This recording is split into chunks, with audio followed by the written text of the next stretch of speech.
Bueno, buenos días a todos. Estamos pronto a comenzar la charla de contaminación. Esta charla está dirigida por Humberto Gironés y la dictará Diego Darío Sebastianelli. Muchas gracias a todos por acompañarnos en esta charla y bienvenidos. Entonces, Humberto, arrancamos. Muchísimas gracias, María Teresa. Bienvenidos a todos. Es un placer presentarle a Interflon y la tecnología única que tenemos Meatpol, para los que no lo han escuchado todavía, y luego pasaremos la palabra rápidamente a Darío para el tema de hoy.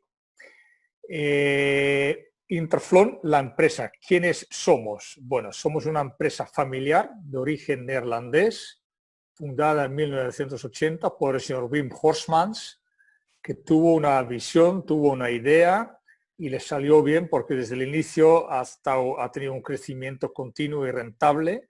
Y para que usted entienda un poco lo que él pensó en su día, le voy a invitar a ver el video sobre la historia de Interflon.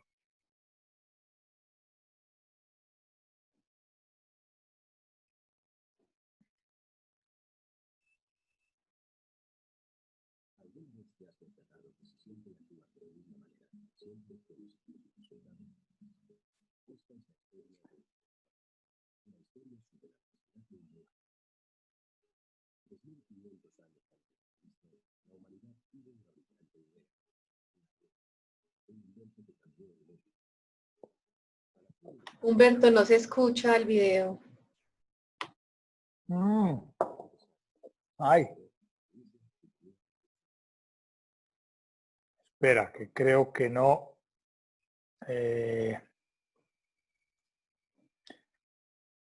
Ya, perdona, Hay que compartir también el sonido, lógicamente. Ya vamos.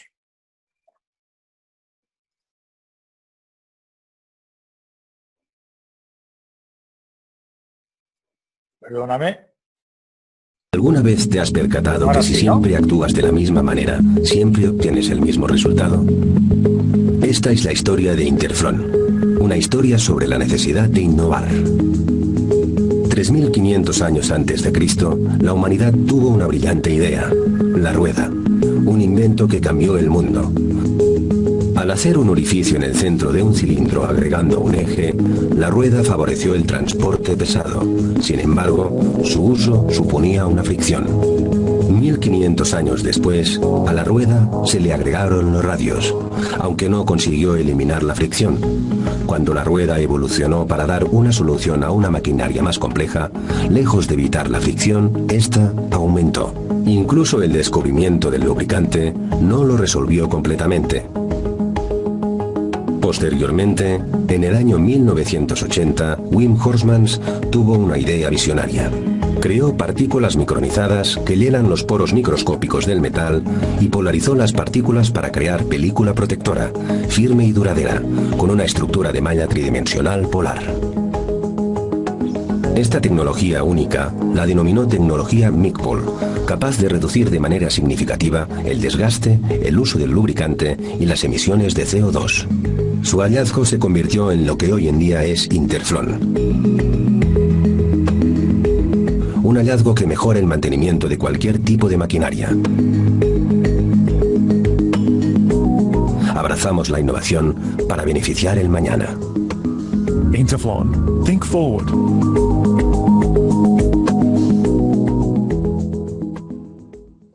Vale, pues esto era la visión del señor Horsmans, de crear una tecnología que cambiaba el concepto de lubricación. Y espero que no afecte. Y hoy en día tenemos ya más de 135.000 clientes activos a nivel mundial, presencia en 53 países y más de 400 asesores técnicos, siempre al lado del cliente, siempre en planta.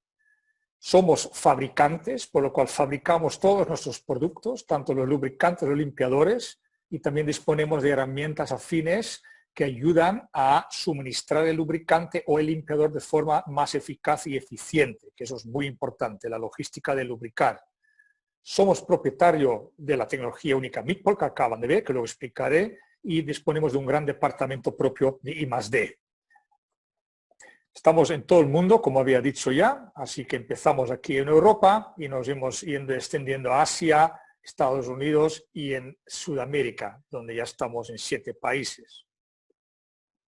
Estamos en todos los sectores. Yo siempre digo, allí donde hay fricción es donde nos necesitan.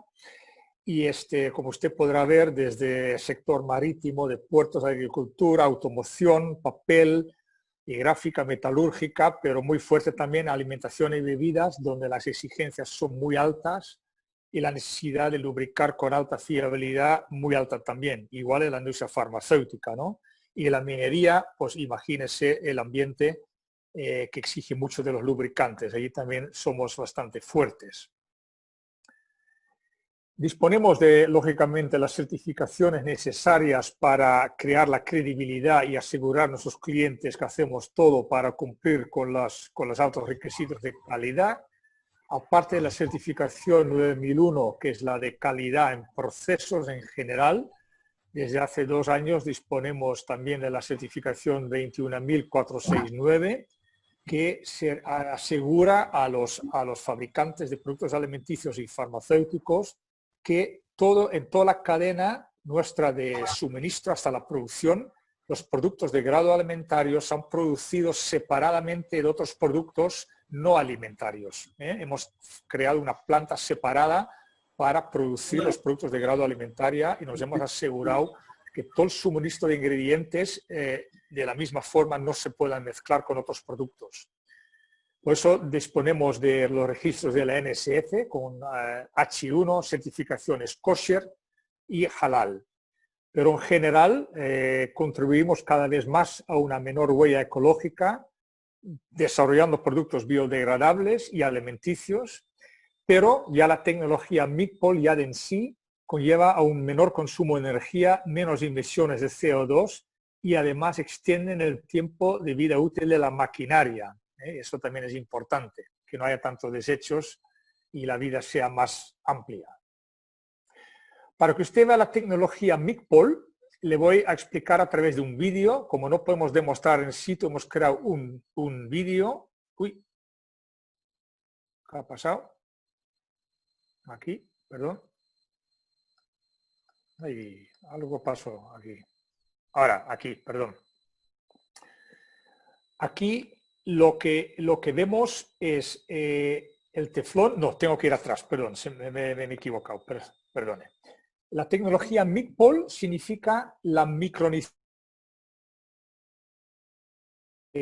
sólidas, que los micronizamos de tal forma hasta 0.05 micrones. Imagínese, un pelo está entre 30 y 60 micrones para que penetren en todos los poros del metal y así haga la superficie lisa.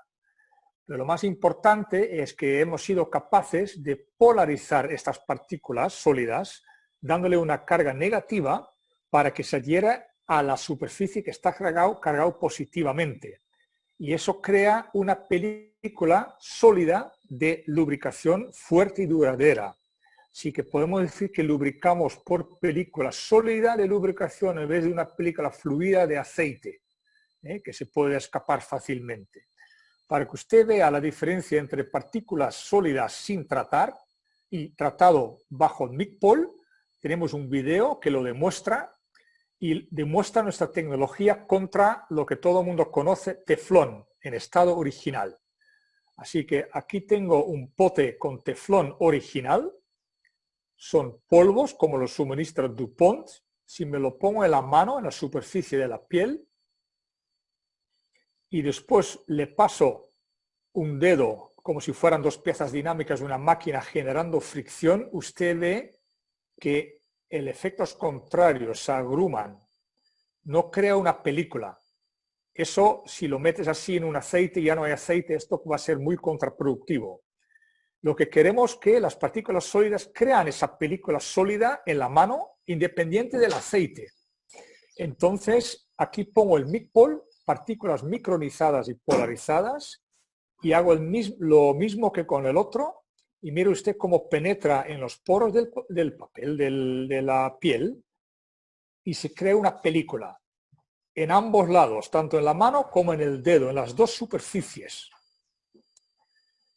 Y si, para que usted vea lo que hace el MICPOL con agua, uno de los enemigos del desgaste del metal, mire usted cómo lo repele. Parece mercurio. Es completamente hidrófugo. Si me lo pongo en la otra mano, así es como se vería agua afectando a la piel, a la superficie aquí, lo repele completamente. La tiro y está completamente seco. Así que eso es la tecnología MICPOL. Y eso está en todos nuestros lubricantes y nosotros usamos los lubricantes tanto en aceite como en grasa como vehicular estas partículas a la superficie para que, lo principal, separen metal, eviten el contacto metal-metal, proteja de la oxidación y reduce la fricción al mínimo, ¿no? Eso son las ventajas a un ahorro energético, si reduce la fricción al mínimo. Consigues menor desgaste, menos recambios, menos intervenciones. La película le va a durar más que una película fluida de aceite, entre 4 y 8 veces más, lo que ahorran tiempo y producto. Y lo que es muy importante, porque tenemos pocos recursos y poco tiempo, si nos saltamos un intervalo, no es fatal, porque hay la lubricación de emergencia. La lubricación de emergencia quiere decir que siempre quedará algo de película de MICPOL que evite esa fricción, especialmente en el arranque de maquinaria. Hay mucho menos desgaste. Además, con el MICPOL, como usted puede ver aquí, se trabaja mucho más limpio y seguro, lo que reduce los riesgos laborales y es muy favorable para el medio ambiente porque estás usando menos lubricante y menos frecuente. Para los que tienen la ISO 14001 de medio ambiente, esto es un pro. Lo que definitivamente conseguimos con la tecnología MICPOL es un gran descenso en los gastos de mantenimiento, por un lado, pero también generando más horas de producción por menos averías, menos paradas para lubricar, intervenir. Así que ahorramos y conseguimos más horas de producción. ¿Vale? Así que esto es la tecnología MICPOL Interflon y ahora paso la palabra a Darío. Muchas gracias por su atención. Gracias, Humberto.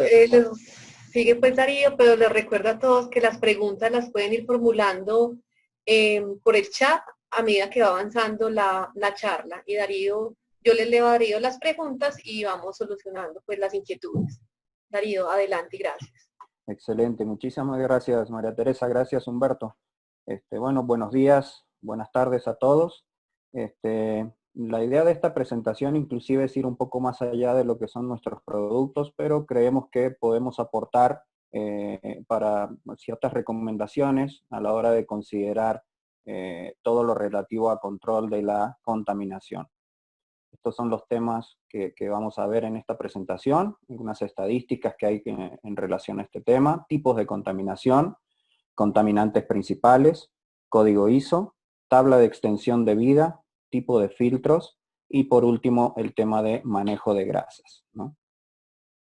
Primero vamos a iniciar con algunas estadísticas. Esto es un estudio que se realizó algunos años atrás y tomaron como modelo turbogeneradores. En estos turbogeneradores determinaron los tipos de falla que tenían en estos turbogeneradores y resultó que prácticamente el 20% de las fallas en estos turbogeneradores corresponde al aceite lubricante, ¿no?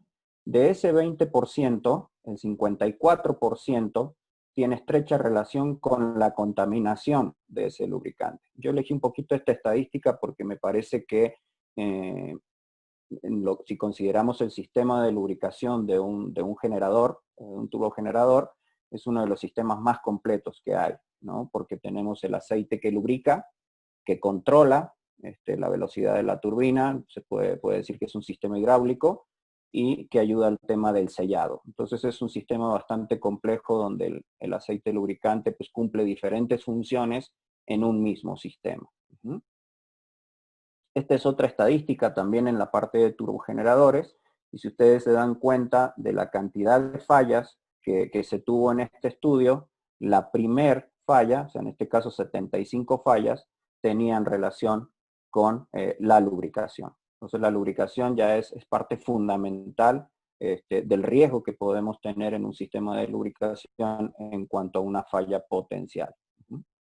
Entonces, aquí lo que me gustaría detallar con esta lámina es empezar a diferenciar los conceptos de contaminación y degradación.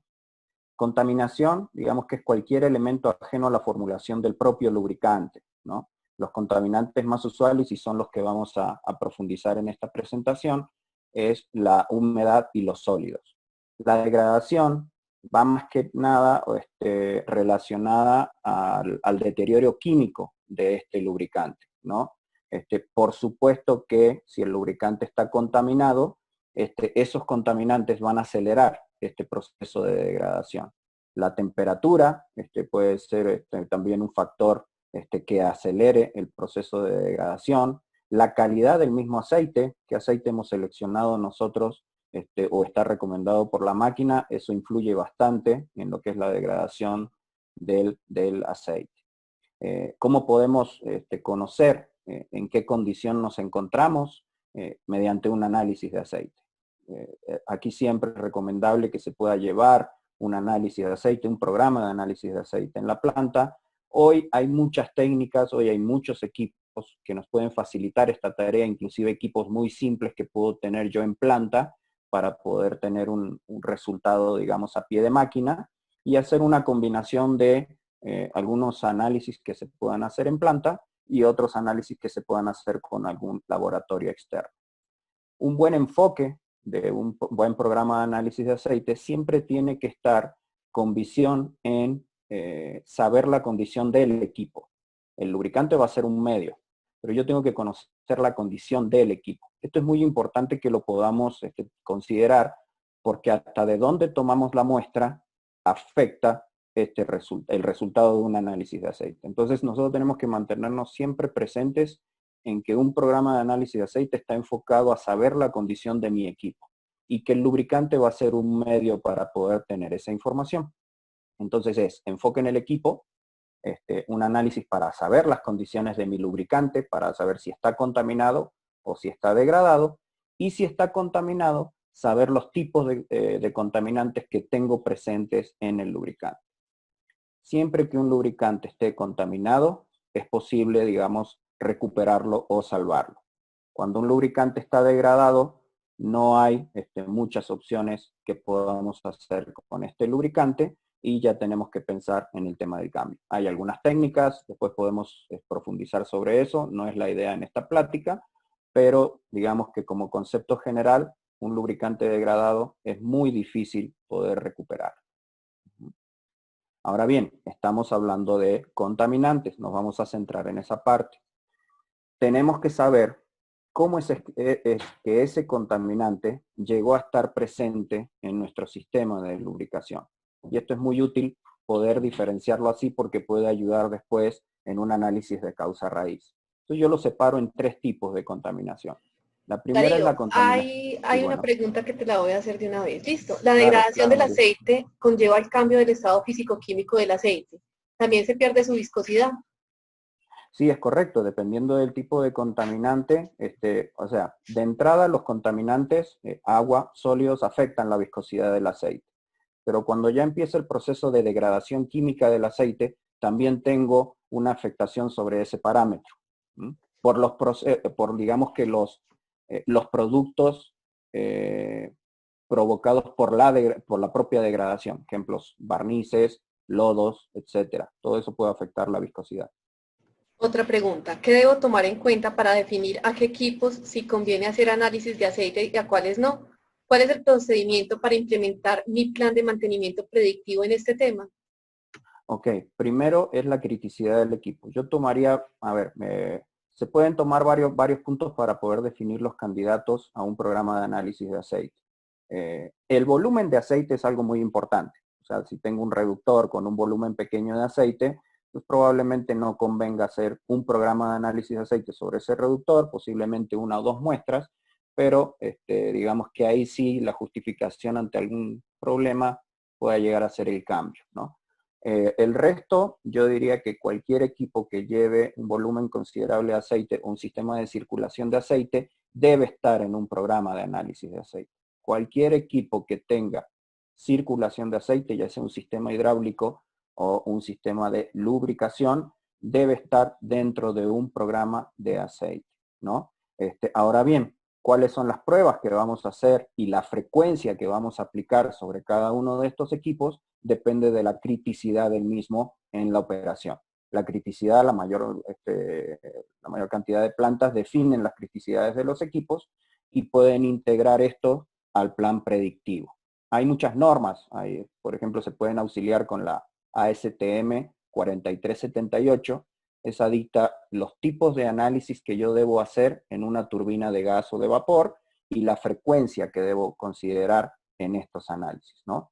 Pero como regla general, mi recomendación es cualquier equipo que tenga circulación de aceite o cualquier equipo que tenga un volumen considerable de aceite es candidato a entrar en este programa. No sé si ya con eso claré con la eso duda. contestamos las inquietudes hasta el momento. Ok, bueno, continuamos. Entonces, el primer tipo de contaminación que debemos tener en cuenta es la contaminación añadida, ¿no? La contaminación añadida es la creada durante la fabricación o el montaje del sistema o luego de una reparación. Es decir, un sistema que se monte nuevo en un arranque de planta no significa sistema limpio, ¿no? Luego de una reparación, obviamente durante la reparación hay intervención sobre el sistema y hay un riesgo de que añadamos contaminación al mismo. ¿Cuáles son las fuentes?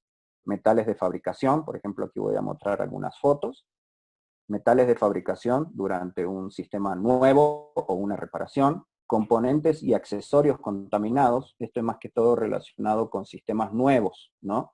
Donde el sistema de lubricación no necesariamente viene sellado. Siempre hay tareas de integración con el equipo a lubricar en el momento del prearranque y esos accesorios pudieran venir contaminados. El ambiente, también es importante considerar el tema del ambiente, aunque estemos en un proceso donde mi proceso esté en un ambiente techado o cerrado, no está exento a tener humedad y polvos. Mucho más si mi equipo está a la intemperie. Ahí el clima es un factor fundamental. Tareas periféricas, por ejemplo, si estoy en una reparación y cerca de mi sistema están realizando tareas de San Blas, tengo que considerar eso porque es un riesgo potencial de contaminación añadida. Y la misma carga del lubricante, o sea, los procesos o las técnicas que yo tengo para agregar aceite a mi sistema para reponer nivel, puede ser también un riesgo de estar en esta condición de contaminación añadida. Depende mucho de las prácticas que yo tenga en planta, ¿no? Entonces aquí hay algunos ejemplos de agregado de aceite, hay algunos ejemplos de elementos que se encuentran dentro del sistema y algunos, por ejemplo, en cómo almaceno mi lubricante. Si ese lubricante se contamina, a la hora de agregarlo en la máquina voy a estar añadiendo contaminantes. El segundo concepto es contaminación ingerida. Digamos que esto penetra dentro del sistema por mal funcionamiento o ausencia de filtros, ¿no? ¿Cuáles son las fuentes? Falta de sellado o filtración en el cárter. Cualquier sistema de lubricación que tenga un cárter o un depósito de almacenamiento de aceite a presión atmosférica, porque hay sistemas que trabajan con extractores de Bauhaus, entonces yo tengo una presión negativa dentro del sistema, esos quedan fuera de este análisis, pero todos los cárteres que trabajan a presión atmosférica, con los diferentes cambios de temperatura que yo tengo durante la operación, digamos que el cárter respira, ¿no? Entonces en algún momento voy a tener exhalación de vapores y en otros momentos voy a tener presión negativa dentro del tanque, entonces todo lo que rodea al mismo cárter de lubricación puede llegar a quedar dentro del mismo. Por eso es que la falta de sellado en el tanque, esta foto lo indica, este es un filtro de respiración. En los tanques que están diseñados para trabajar a presión atmosférica, siempre tengo que tener un punto de respiración. Usualmente se utiliza ese punto de respiración para poder cargar el lubricante en el caso de reposiciones. Ese punto de lubricación tiene que tener una barrera para humedad y para sólidos. Más adelante vamos a explicar un poquito más de eso. La carga del aceite también está considerada dentro de esta familia de contaminación ingerida. Luego, por último, tenemos la contaminación generada. Digamos que esto básicamente está relacionado a todo lo que se genera dentro del propio sistema. La degradación del aceite, por ejemplo, es algo que se está generando dentro del sistema y yo no estoy añadiendo ningún elemento para que esto suceda. En el caso de los sistemas que tienen contaminación con enfriamiento por agua, por ejemplo, y los intercambiadores tienen algún tipo de problema o fuga, voy a estar generando contaminación por agua dentro del sistema mismo. Las temperaturas incorrectas de operación. Fíjense que la temperatura o el calor es considerado como un contaminante. Entonces, si yo tengo temperaturas de operación por encima de lo recomendado o por encima de lo que es diseño de la máquina, también voy a estar generando degradación prematura del aceite y esto va a estar ocasionando problemas en el interior del sistema. En el caso, por ejemplo, de una turbina de vapor, si tengo problemas con los sellos de vapor, voy a estar teniendo seguramente humedad dentro del sistema. Aquí algunas fotos de este ejemplo. Por ejemplo, la primera foto de la izquierda es una tubería inoxidable. Ese sistema tuvo problemas con altas temperaturas de operación y empezamos a tener problemas de degradación del lubricante. Que yo tenga una tubería o un sistema de inoxidable no significa que esté exento a tener contaminantes o incrustaciones dentro. La segunda foto en la parte superior es un sistema con antecedentes de que el lubricante está contaminado con agua y es tubería de acero al carbón. Entonces lo que yo tengo presente en el sistema es óxido, ¿no? O sea, óxido va a estar desprendiéndose durante la operación y va a ser un problema. Y la foto de abajo es un caso exagerado pero real, ¿no? Estas son zonas de bajo flujo en un sistema de lubricación. Y bueno, ya este lubricante ha tenido una mezcla de todo, ¿no? Ha tenido agua, eso ha acelerado el proceso de degradación y se han empezado a formar estos lodos que comienzan siendo lacas, barnices y después terminan siendo este tipo de depósitos que también originan muchísimos problemas durante la operación. Digamos que estos son los tres tipos de contaminación que podemos nosotros tomar en cuenta y que son muy útiles a la hora de hacer un análisis de causa-raíz, ¿no? Si el contaminante ya está dentro del sistema, porque me lo dijo un análisis de aceite, esto me ayuda un poquito a determinar por qué ese contaminante llegó a estar dentro del sistema. Algunas recomendaciones para poder minimizar este riesgo es primero la parte de manejo seguro del lubricante. Cómo lo almaceno y luego del almacén, cómo llega a pie de máquina y luego estando a pie de máquina, cómo lo agrego a mi sistema. Tengo que tratar de mantener todo ese ciclo lo más limpio y seguro posible. Hay muchos accesorios y hay muchas técnicas en el mercado que nos pueden ayudar para poder llevar ese aceite lo más seguro posible a nuestros equipos. Filtros respiraderos, como les digo, cualquier sistema hidráulico, un HPU o sistema de lubricación que tenga un cárter a presión atmosférica, tengo un punto de respiración, como en la foto que se muestra de abajo, y ese punto de respiración, lo que tengo que hacer es preservarlo. Es decir, que cuando el cárter respire, todo el ambiente que está alrededor de ese cárter pueda pasar a través de una barrera de filtración. También hay muchos modelos de filtros en el mercado. Los ideales son los que combinan una fase para la eliminación de la humedad y otra fase para la eliminación de sólidos, ¿no? Hay distintas características que yo tengo que ver en este tipo de filtros y va a depender también de mi propio equipo y de la operación que yo tengo. Revisar la eficiencia de los filtros de línea. Vamos a hablar un poquito más adelante de cómo se mide la eficiencia de un filtro que está ya propio en el diseño de mi sistema, ¿no? Eso me va a ayudar mucho también a poder eliminar los contaminantes que puedan ingresar. Revisar la calidad del aceite. La calidad del aceite no me refiero a cómo está basado en un análisis de aceite, sino es la calidad del aceite que estoy agregando en mis sistemas. Hay diferentes calidades en el mercado de aceites y es muy importante que eso sí se tenga considerado a la hora de tomar una decisión. Revisar parámetros operativos, por ejemplo, el tema, ya vimos que la temperatura puede originar una degradación prematura del lubricante, entonces estar revisando los parámetros operativos es fundamental. Y, como siempre mencionamos y recomendamos, un programa de análisis de aceite. No es necesario hacer una inversión grande para un programa de análisis de aceite, se puede comenzar con análisis a pie de máquina, y se puede, como les digo, llegar después a una combinación de pie de máquina con laboratorio externo. Hoy hay muchas facilidades en el mercado que nos permiten realizar un buen programa de análisis de aceite. Recuerden que siempre va a ser más económico evitar que un contaminante ingrese al sistema que retirarlo una vez que el contaminante esté en el mismo, ¿no? Vamos a hablar un poquito ahora del tema de los contaminantes principales, ¿no? Vamos a hablar de sólidos y agua. Sólidos, ya hemos hablado en otras pláticas que hemos tenido en estas sesiones, provoca desgaste abrasivo, acelera el proceso de degradación del lubricante, acorta la vida útil de los componentes mecánicos del sistema, ¿no? Y la forma de medirlo es a través del código ISO de limpieza que también vamos a detallar sobre ese punto. El agua altera la viscosidad del lubricante, eso fue parte de una pregunta que hicieron hace un momento, disminuye la capacidad de lubricar ya que afecta la película hidrodinámica, acorta la vida útil del lubricante porque voy a acelerar el proceso de degradación del mismo, ¿no? Y aquí la recomendación, hay muchas técnicas y muchos análisis que se hacen para medir el nivel de agua que tengo presente en el lubricante. Lo recomendable es que siempre tratemos de buscar los métodos que a mí me den un resultado en partes por millón, ¿no?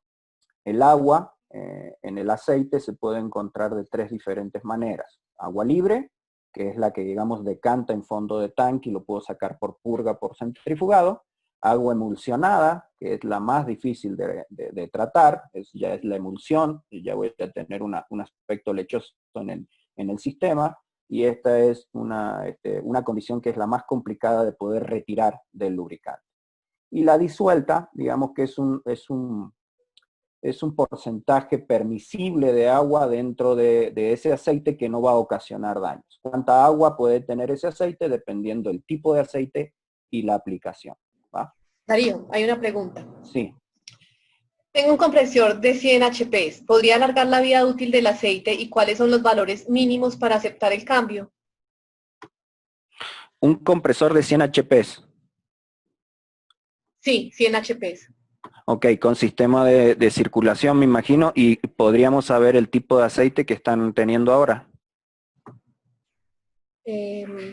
Agradecemos a Cosme nos brinde la información, por favor. Ok, bueno, y sin entrar mucho a detalle, ahí lo importante es primero ver el tipo de aceite que están agregando a ese compresor, ¿no? Usualmente el aceite ya viene recomendado por fabricante y debe tener distintos parámetros, digamos, de arranque, ¿no? Uno de los parámetros principales que tenemos que considerar para saber qué tanto puedo estirar yo el cambio de ese lubricante es su nivel de oxidación, puede ser, ¿no? El número ácido puede ser un parámetro, los aditivos que tengo presente en ese aceite puede ser otro parámetro.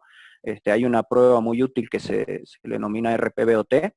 Entonces, ese RPBOT, digamos que cuando el aceite llega al 25% del valor original, ese aceite ya es un candidato a ser cambiado.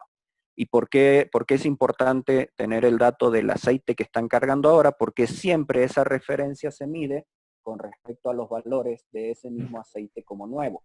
Mira, nos da, el aceite es un Aeon 9000 SP para compresor Garden Denver. Ok, sí, es un aceite que pone la marca del fabricante. Usualmente los fabricantes no fabrican ese aceite. Hay maquiladoras que hacen ese aceite y lo importante es tener los parámetros de entrada de ese aceite. Yo lo que les recomendaría, o si pueden hacerme llegar la ficha técnica de ese aceite, yo les podría marcar qué parámetros nosotros podemos considerar para tomar, digamos, que la tendencia y saber en qué momento ese lubricante tiene que ser cambiado. Siempre, acuérdense, siempre para poder tomar la decisión de cambiar un lubricante, lo vamos a hacer más que todo con el aspecto químico del lubricante, no con el aspecto físico.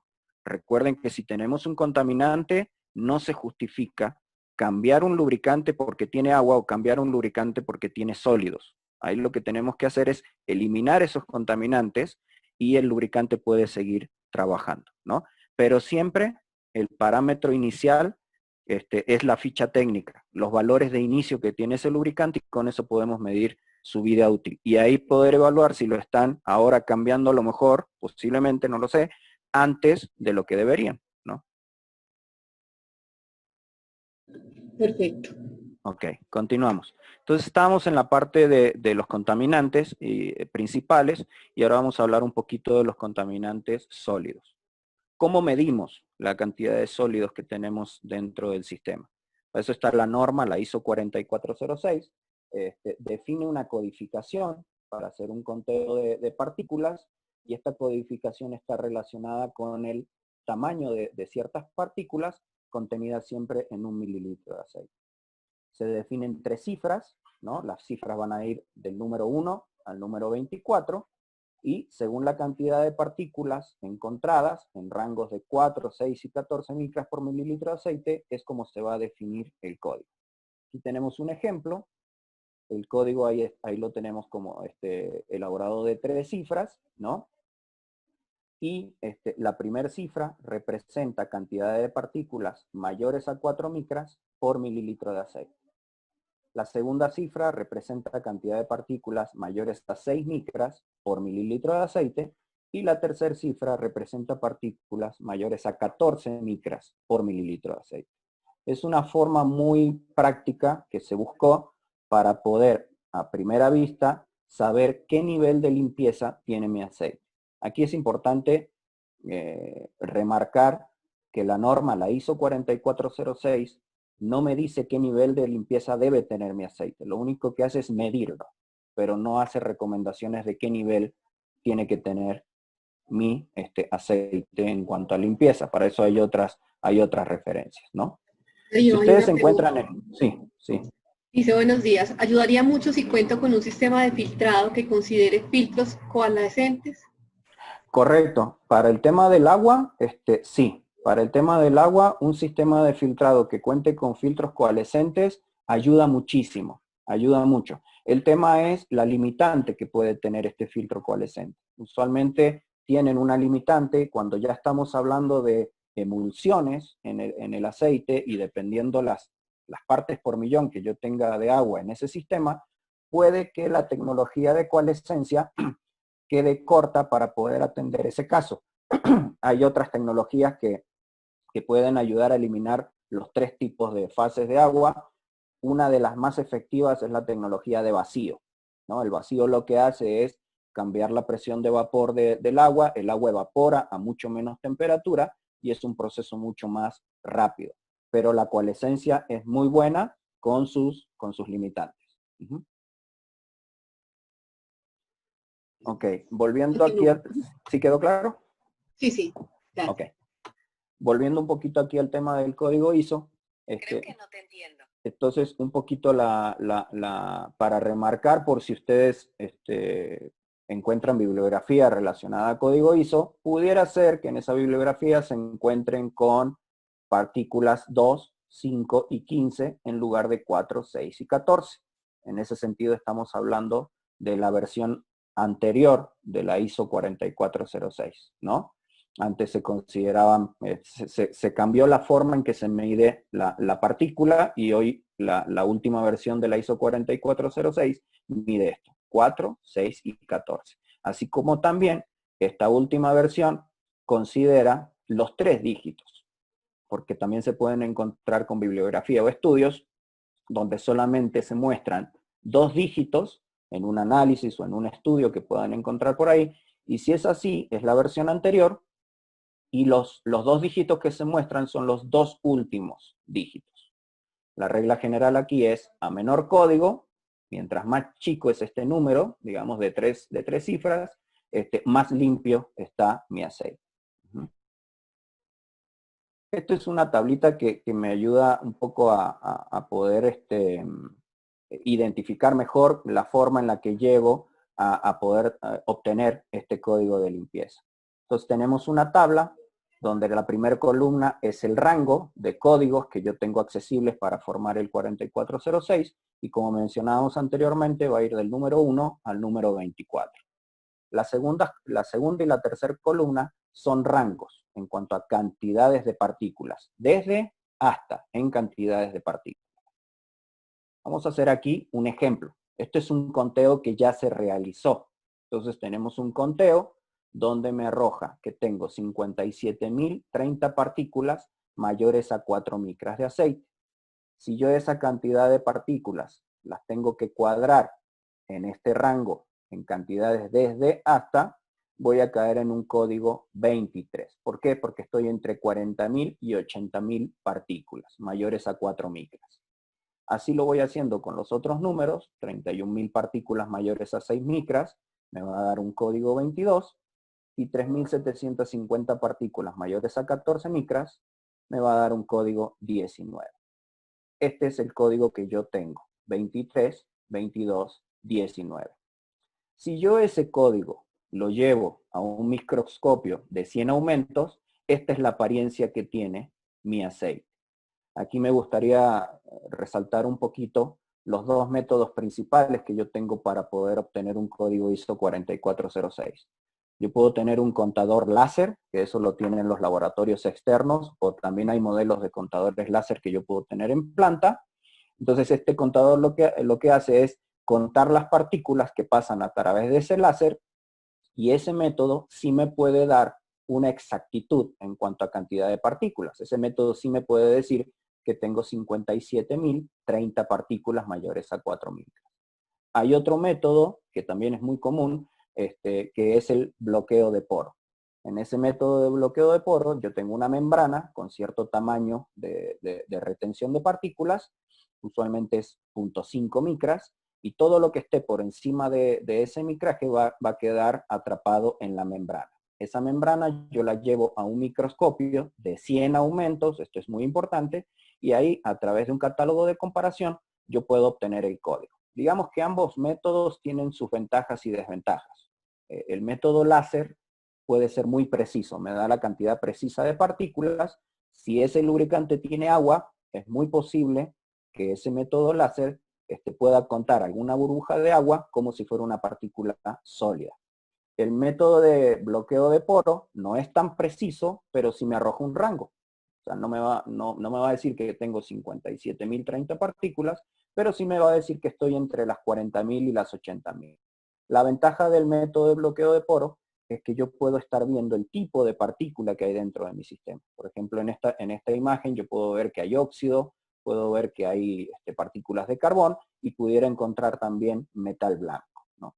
Hacemos un segundo conteo y definimos el código. Los mismos pasos que seleccionamos en el ejemplo anterior, y obtenemos un código 161512.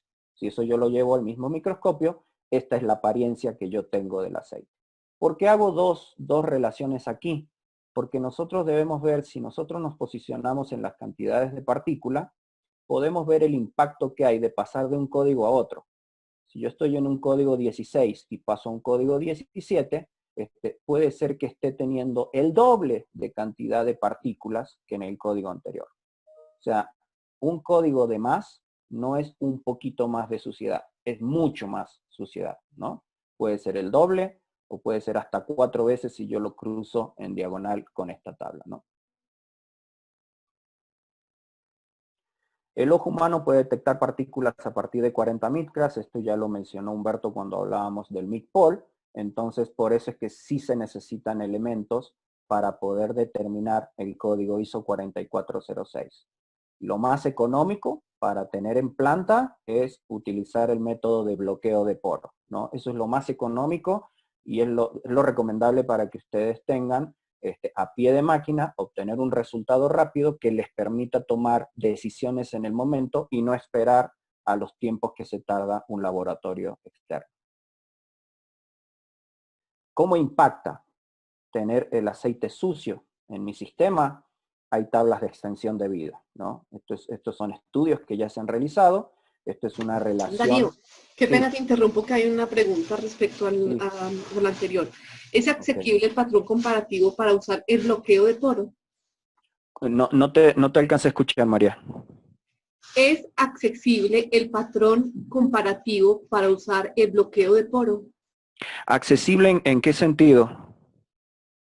Si es accesible en cuanto al tema de poder tener un armar su propio laboratorio para bloqueo de poro en planta, sí, sí es Tener el accesible. tener el patrón, perdón.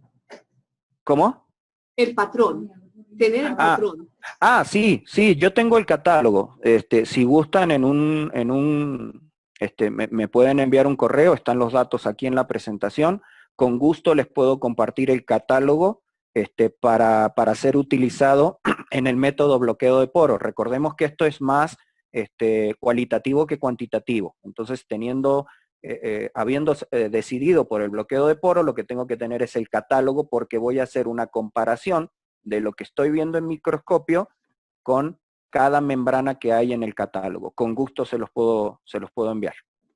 Hay otra pregunta, pero también a la gente que quiera nos puede dejar acá en el chat su email con la necesidad. Igual nosotros al final de la charla revisamos todas las inquietudes y la gente que solicita algo por email y se lo mandamos. Correcto. Hay otra pregunta, otras dos preguntas. Una, al tacto, ¿qué tamaño de partículas? Es decir, ¿cuánto con mis manos y entre mis dedos siente el aceite? No, lo que pasa es que si yo llego a sentir una partícula al tacto, estoy en graves problemas. Ahí es lo mismo, por ejemplo, yo eso lo comparo con el tema del agua, ¿no?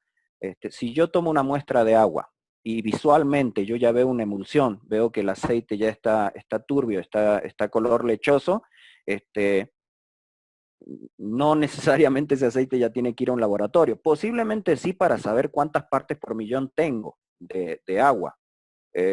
Pero que el agua está presente en el aceite ya es un hecho, entonces ya tengo que actuar sobre eso.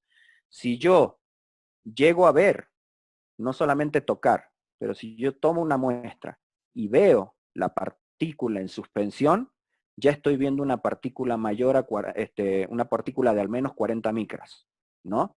Y ustedes fíjense que la partícula más grande que considera la ISO 4406 es de 14 micras, ¿no? Entonces esas partículas son invisibles al ojo humano. Si yo la veo o la toco, ya estoy en problemas, ¿no?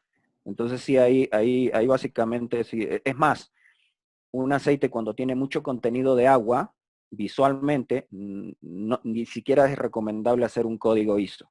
O sea, primero es atacar el agua y después seguir viendo las partículas. Otra pregunta. Si se aumenta la cantidad de partículas, ¿hasta dónde se considera que aún está en operación confiable el aceite? ¿O cuándo se define que se debe filtrar el aceite? Ok. Ahí, si me permiten, un poquito más adelante vamos a empezar a hablar de la cantidad de partículas o los códigos que yo debería considerar dependiendo el sistema que yo estoy analizando. Hasta aquí, en esta parte de la presentación, está muy enfocado a cómo mido la cantidad de partículas a través del código ISO. Pero no me dice si esa cantidad de partículas es poco o mucho de acuerdo al sistema que yo estoy tratando. Más adelante, de hecho, vienen esos comentarios. Si ahí no queda resuelto, me dicen, ¿va? Perfecto, continúa. Aquí es donde comenzamos a hablar sobre el impacto que yo tengo en la relación de código ISO presente en mi aceite con la vida relativa de los elementos mecánicos de mi máquina, ¿no? Esta es una tabla de extensión de vida, tiene algunos años esta tabla, como podrán ver aquí los códigos se representan en los dos ejes como dos cifras, aquí estamos hablando de las dos últimas cifras, ¿no? Pero sirve para este análisis, ¿no? Entonces ahora vamos a hacer un pequeño ejemplo. Si yo tengo un código actual de 2219, posiblemente el código completo haya sido 232219, 242219, yo realizo una filtración sobre ese aceite y logro abatir el código a un 1613. Pudiera ser un 181613. Eso inmediatamente me da un efecto positivo sobre la vida útil de mi aceite, de los componentes mecánicos de mi máquina. Y esta tablita inclusive hasta está preparada por cuadrantes. Si ustedes ven en la parte inferior izquierda, depende del tipo de elemento que yo estoy teniendo o que yo quiero profundizar en el análisis, es la parte del cuadrante que yo me voy a posicionar. Entonces tenemos la posibilidad de ver sistemas hidráulicos o motores, rodamientos, cajas de engranes, o chumaceras o cojinetes de fricción, y turbomaquinaria. Como estamos nosotros ahora, hemos tomado de ejemplo el caso de turbomaquinaria, nos posicionamos en ese cuadrante. Y el haber disminuido el código ISO me representa un aumento, un incremento de la vida útil de los elementos mecánicos de ese equipo en 3.5 veces, ¿no? Ese es el impacto directo que tenemos al tener nuestro lubricante limpio. En sistemas hidráulicos es lo mismo. En sistemas hidráulicos me permití colocar aquí dos estudios. Un estudio que está hecho por Donaldson, lo lleva como a una manera mucho más palpable, ¿no? Del efecto que tienen los contaminantes dentro del sistema. Ellos colocan una bomba con un código ISO 222118, y entonces el estudio arroja que con ese código, por esta bomba, van a pasar más de 4 toneladas de lodos durante un año, ¿no? Si yo ese mismo aceite o esa misma condición la cambio y ese aceite lo mantengo en un código 16, 14, 11, van a pasar en ese mismo año 25 kilogramos de lodos, ¿no? En el primer escenario, tengo una expectativa de vida de ese sistema hidráulico de 2 años. En el segundo escenario, ya estoy por encima de los 14 años. Ese es el impacto directo que tenemos en la vida útil de ese sistema. En la tablita de al lado es lo mismo, no la vamos a detallar, pero aquí básicamente lo que tenemos en la primera columna es el código actual que tiene mi sistema. Y a medida que voy bajando ese código, es el impacto directo que yo tengo con la vida útil remanente del sistema. Aquí yo creo que es donde empezamos un poco a resolver las dudas que se tenían en cuanto a qué nivel de limpieza debe tener mi aceite, ¿no? Entonces, si estamos hablando de un compresor, un compresor que puede estar movido por una turbina de gas o de vapor, los niveles de limpieza deben estar entre 16, 14, 12 a 18, 16, 13. Esos son los niveles que marcan las normas e inclusive los fabricantes para poder saber si mi aceite está en condiciones de operación y que no vamos a tener riesgos. En un sistema, por ejemplo, hidráulico, dependiendo del elemento que yo quiero analizar, estamos hablando de las bombas, dependiendo diferentes tipos de bombas, diferentes tipos de válvulas, rodamientos, qué tipo de rodamientos tengo, es el nivel de limpieza y la presión de trabajo de ese sistema, es el nivel de limpieza que yo debería mantener en ese sistema. Por supuesto que cuando yo tengo los 3 componentes mezclados en un sistema, es preferible seleccionar el menor nivel de limpieza y eso da la pauta a marcarlo como nivel de limpieza máximo o recomendado dentro de un programa de análisis de aceite. Y ahí es donde se van haciendo, digamos que los sets de alarmas en el programa de análisis de aceite. Una turbina, 16, 14, 12 a 18, 16, 13. Yo diría que un sistema hidráulico sería sano siempre considerar como máximo 16, 14, 11 como máximo. A partir de ahí, en un programa de análisis de aceite, empiezan a contar el tema de alarmas, ¿no? A ver, para el tema de turbinas o para el tema de sistemas hidráulicos, se pueden auxiliar con lo que recomienda el OIM, se pueden auxiliar con distintos estudios que hay o normativas que hay para poder definir esto. Inclusive, si tienen un programa de análisis de aceite con un laboratorio externo, el mismo laboratorio externo le debe marcar los límites de alarma de este parámetro. Pero hay algunas formas prácticas de que ustedes mismos puedan sacar sus propias referencias. Esta es una tablita y le vamos a compartir esta información. Esta es una tablita que puede ser muy útil a la hora de, o no, si no tenemos alguna referencia externa, o a la hora de querer comparar mi sistema con las referencias que yo ya tengo. Entonces tenemos 2 tablitas que pueden ser útiles, una hablando de sistemas hidráulicos y la otra de cajas de engrane. ¿Cómo se trabaja esta tablita? Tenemos el criterio de evaluación de un sistema hidráulico y tenemos un factor que vamos a ir aplicando a cada uno de los ítems.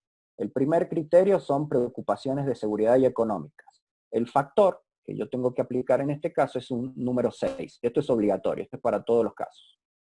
Luego tengo que aplicar un factor. Bueno. tengo que aplicar un factor de presión. ¿Cómo determino este factor de presión? Dependiendo el rango de presión que esté manejando en ese sistema hidráulico. Cada rango de presión va a tener un factor, y una vez que yo defina el rango de presión que tengo en mi sistema, lo coloco en el factor presión. Lo mismo hago con el factor de componentes, ¿no? Que tengo servoválvulas, bomba de pistón, control de flujo con PC. Lo mismo con el factor del fluido. ¿Qué fluido estoy utilizando? Estoy utilizando como fluido hidráulico un fluido base agua o un fosfato éster. Un fosfato éster es un fluido hidráulico resistente al fuego, ¿no? O todos los otros aceites hidráulicos comunes en el mercado tienen un factor 0. Hago la sumatoria de estos factores, incluyendo el 6 primero, me da un factor total aquí, y ese factor total nosotros directamente lo comparamos con el código ISO que debería tener este sistema. El mismo ejercicio puedo hacer para una caja de engranes, excepto con engranes hipoidales, ¿no? Pero para el resto de los engranes es válido también utilizar esta misma tablita con los mismos criterios. Terminando con la parte de sólidos, y viendo el tema del agua, es exactamente lo mismo. O sea, ya hay tablas de extensión de vida que relacionan la vida de los componentes mecánicos dependiendo el nivel de agua o el nivel de humedad que yo tengo en mi sistema. Entonces, tengo un aceite donde actualmente tengo 1000 partes por millón, y yo, mediante los métodos que pueda tener en planta o los métodos que se puedan contratar, puedo abatir este nivel de contaminantes de agua de 1000 partes por millón a 50 partes por millón. Y este es el efecto directo que yo tengo 2.3 veces de incremento de vida útil remanente de los elementos mecánicos en la parte de cojinetes de fricción, chumaceras o Jordan, ¿no? Como en este caso. Esto también hay varias formas de poder auxiliarse para ver qué nivel de agua yo debería tener en mi aceite. Y eso es muy de la mano con el tipo de aceite y el tipo de sistema. Tomando los ejemplos anteriores, en compresores que son movidos por turbinas de gas o turbinas de vapor, los niveles de agua no deberían exceder las 100 partes por millón. En sistemas hidráulicos depende del tipo de aceite que yo tenga. Un aceite hidráulico puede ser más permisible o puede, digamos que, contener un poco más de humedad que un aceite tipo turbina.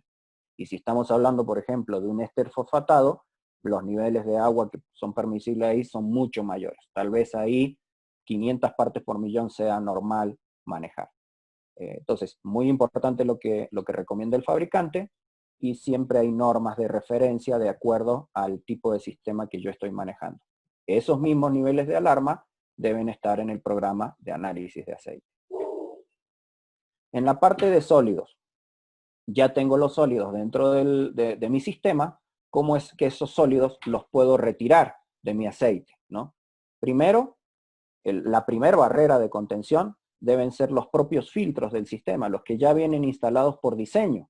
Pero como hay sistemas de diferentes edades, digamos, hoy la tecnología de filtración ha evolucionado, y no siempre, digamos que las reposiciones de los filtros en esos sistemas se hace con base en las últimas tecnologías de filtros que hay disponibles hoy en el mercado. Para eso vamos a ir distinguiendo un poco los tipos de filtros. Entonces, los elementos filtrantes, la primera generación de filtros que hubo son los filtros de superficie, ¿no? Entonces, usualmente fabricados en mallas metálicas. El tamaño del poro es constante. Eso significa que a lo largo de toda el área del filtro yo voy a poder captar partículas del mismo tamaño, ¿no? Tendencia a formar una capa de contaminantes. Si yo esta rejilla que estoy viendo en esta imagen de abajo queda captada con partículas de 74 micras, voy a formar una capa aquí, y posiblemente por encima de esa capa, pues van a empezar a alojarse partículas más pequeñas, lo cual no siempre es bueno, porque voy a lograr una saturación del filtro en un tiempo mucho más corto. Luego de eso vinieron los filtros de profundidad. los primeros filtros de profundidad, que todavía se siguen utilizando mucho, son los filtros de celulosa, o comúnmente llamados como filtros de papel, ¿no? Que es una alternativa bastante económica. Los filtros, inclusive construidos en malla metálica, utiliza fibras orgánicas, que es la celulosa o el papel, que se le denomina, y como es una fibra orgánica, yo no puedo manipularla, ¿no? Tan fácilmente. Entonces, el tamaño de la fibra es un poco imprevisible, ¿no? Aunque tiene una profundidad, el filtro, y que tenga una profundidad significa que voy a estar haciendo un mejor orden de las partículas en el filtro, desde la parte externa del filtro hasta el núcleo, pero al ser de celulosa es muy difícil manejar eso, ¿no? Otro problema que solemos tener con los filtros de celulosa o de papel es el tema de cómo pueden ser afectados con los contaminantes presentes en el sistema. Obviamente está enfocado a la eliminación de sólidos y voy a tener una capacidad de retención de sólidos. Pero si mi aceite tiene agua o si mi aceite tiene, por ejemplo, contaminación con gas, al ser un elemento orgánico, la celulosa puede sufrir daños. Entonces voy a tener, digamos, productos de la celulosa que se van a ir desprendiendo del filtro y van a terminar en mi sistema. También es muy importante que la mayor parte de estos filtros no vienen con un refuerzo exterior. Eso es muy importante a la hora de que un filtro se va saturando, comienza el riesgo de colapso del filtro. Si yo tengo un refuerzo aparte del medio filtrante, voy a evitar de que ese colapso provoque solturas del filtro y que esas solturas vayan a quedar en mi sistema. Hoy por hoy, digamos que las últimas tecnologías en elementos filtrantes, el medio filtrante está construido de fibra de vidrio o microglass, ¿no? Entonces es una fibra sintética. Es una fibra sintética que yo la puedo manipular de mucho mejor manera. Hay una menor caída de presión. ¿Por qué? Porque yo voy ordenando esas fibras en las distintas secciones del filtro. Entonces yo puedo ordenar mejor las partículas y si las ordeno mejor, tengo menor caída de presión y tengo mayor capacidad de retención. O sea, el mismo filtro va a poder contener mayor cantidad de partículas. Son fibras sintéticas, o sea que puedo tener mucho mayor resistencia a las temperaturas, mucho mayor resistencia al agua, ¿no? Entonces me ayuda mucho más en ese sentido. ¿Cómo defino la eficiencia de un filtro? Todos los fabricantes de filtros deben manifestar en su hoja técnica qué eficiencia está teniendo su filtro. Hay un factor que se considera para determinar la eficiencia de un filtro, que es la tasa beta, ¿no? Cuando yo hablo de tasa beta en un filtro, significa que estoy haciendo una relación directa con la eficiencia que ese filtro tiene. Y esto está normado. Existe la ISO 16889, que es el test multipaso. Es una norma que me ayuda a definir la eficiencia que tengo en un filtro. Entonces, yo coloco un filtro, hay una corriente de fluido con cierta cantidad de partículas que se puedan medir y saco una relación de las partículas que están antes del filtro a las que lograron pasar del filtro. Aquí abajo ustedes pueden ver esta relación. Este es el factor beta. Es la relación entre partículas de entrada a las partículas de salida. Siempre el beta, cuando no estoy hablando de un caso o un filtro en particular, tiene un subíndice. Ese subíndice puede estar presentado como X o puede estar presentado como C. Eso es cuando yo no estoy hablando de un caso en particular. Si yo estoy teniendo un filtro, por ejemplo, este filtro que esté preparado para 10 micrones, entonces este subíndice tiene que estar aquí completado con el número 10. Entonces significa que el valor beta que a mí me den de ese filtro está, digamos que calculado para ver la eficiencia que tiene ese filtro, qué tan bueno es para retener partículas de 10 micrones. Cuando vean este subíndice completo, 10, 5, 20 o 25, significa el tamaño de partícula. Cuando lo vean incompleto, es que es un estudio genérico, ¿no? Entonces aquí hay una tablita que es muy fácil poder identificar de manera rápida en qué nivel de eficiencia se encuentra mi filtro. Siempre voy a tener la misma condición de partículas de entrada, en la primer columna, que son 100.000 partículas, y depende de las partículas que pasaron en el filtro, es la eficiencia.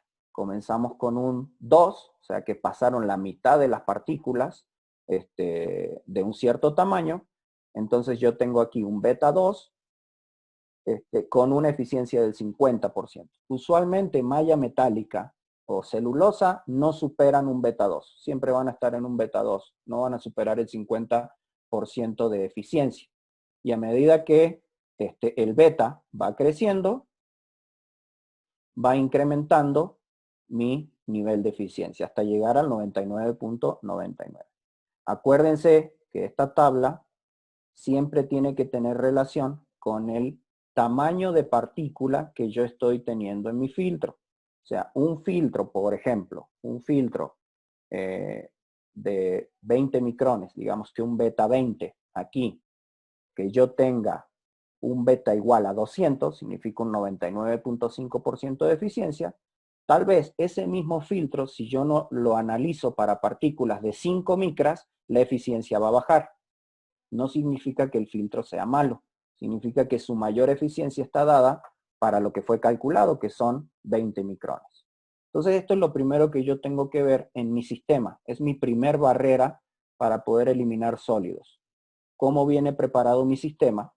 Entonces yo ahí lo que puedo hacer es ver la eficiencia de los propios filtros que vienen en mi sistema y tratar de mejorarla en el caso que haya oportunidad de mejorarla. A lo mejor ahí no se termina el análisis, porque ahí si mi sistema viene preparado con filtros de 20 micras y mi problema son partículas más pequeñas que 20 micras, yo no puedo alterar lo que el fabricante a mí me recomienda, que son filtros de 20 micras. Lo que sí puedo hacer es cambiar un filtro, por ejemplo, de celulosa a fibra de vidrio. Estoy incrementando la eficiencia de un 50% a más de un 99%, y con eso estoy asegurándome que voy a ser muy eficiente para partículas de 20 micras, pero yo no puedo alterar lo que me dicta el fabricante. ¿Qué puedo hacer con las partículas menores? Tratarlas con un sistema de filtración fuera de línea, o sea, con un equipo de filtración que se conecte al cárter, y ese equipo yo puedo manejar el nivel de partículas en el filtro que yo quiera, porque ello yo no altero de ninguna manera la operación del sistema. Ya finalizando, no sé si hasta aquí hay alguna duda con respecto al tema de aceite, porque esta es una última lámina que quise colocar más enfocado al tema de lo de grasa, ¿no? En el tema de... No hay más preguntas por el momento, no. Ok, perfecto. Ya con esto ya estaríamos ya prácticamente finalizando. No quise perder la oportunidad de comentar algo en cuanto al tema de control de contaminación en el manejo de la grasa. La mayor parte de los casos de contaminación con grasa se dan antes de que la grasa comience a cumplir su función de lubricar en el elemento. La mayor cantidad de casos de contaminación con grasa se da sencillamente en la parte de manipulación. ¿Cómo yo manipulo esa grasa? Ahí es directamente, si podemos ayudar directamente con nuestras líneas. Vamos a poner un ejemplo aquí. Ya tengo un recipiente de grasa, una cubeta, un tambo. Lo recomendable es que de esa cubeta o de ese tambo no se saque la grasa de manera manual, sino que se coloque un elemento, ¿no? Una bomba que puede ser neumática, que puede ser manual, que puede ser eléctrica, y que me ayude a que esa grasa ya pueda salir del recipiente principal. ¿Dónde va a quedar esa grasa? Es recomendable que sigan utilizando el tema de cartuchos. El cartucho es bastante seguro para el tema de no manipular la grasa de manera directa. Nosotros inclusive tenemos cartuchos que son rellenables. Ahí ustedes no necesariamente tienen que asumir de que con el uso de un cartucho de grasa, al final del consumo de la grasa, cuando la grasa se termina, ese cartucho se tiene que desechar, lo que en la mayoría de los casos también representa un costo adicional. Nosotros tenemos modelos de cartucho que son rellenables. Luego, ya teniendo la grasa en el cartucho, ahí tenemos que ver cómo esa grasa se va a aplicar. Ahí hay dos métodos principales que hay o generales para poder así aplicar esa grasa. Está la lubricación punto a punto. Ahí voy a necesitar un elemento que es una grasera, y esto significa que la grasa tiene que ir punto a punto, de la grasera al emite o grasera o punta de engrase, dependiendo del país donde se encuentren, son los diferentes nombres que tiene este elemento. Este es un engrase que se le denomina punto a punto. Luego hay otras metodologías, que es más que todo lubricación por área. Ejemplo, moldes, la guía de los moldes, husillos, guías lineales, donde la grasa tiene que ser esparcida en un área y que va a servir como lubricante, ¿no? En estos casos usualmente se utilizan brochas o de la cubeta va a un recipiente más pequeño y de ahí se puede sacar la grasa con algún tipo de elemento. Entonces ahí estoy añadiendo contaminantes a esa grasa. Nosotros contamos con elementos que se pueden montar directamente en los cartuchos y aplicar sobre esa área. Si ustedes se dan cuenta, en ningún momento, en ninguno de los dos procesos, la grasa ni tiene contacto, nosotros nunca tenemos contacto directo con la grasa, y en ningún momento también la grasa ha tenido contacto con el medio ambiente, lo cual puede incrementar los riesgos de contaminación. Entonces, digamos que son las dos recomendaciones que nosotros pudiéramos hacer en cuanto al tema de manejo de grasa. Por mi parte, pues ha sido todo. Yo espero que les sean útiles algunos de los tips que hemos dado en esta presentación. Y no sé, quedo abierto a ver si hay alguna pregunta adicional.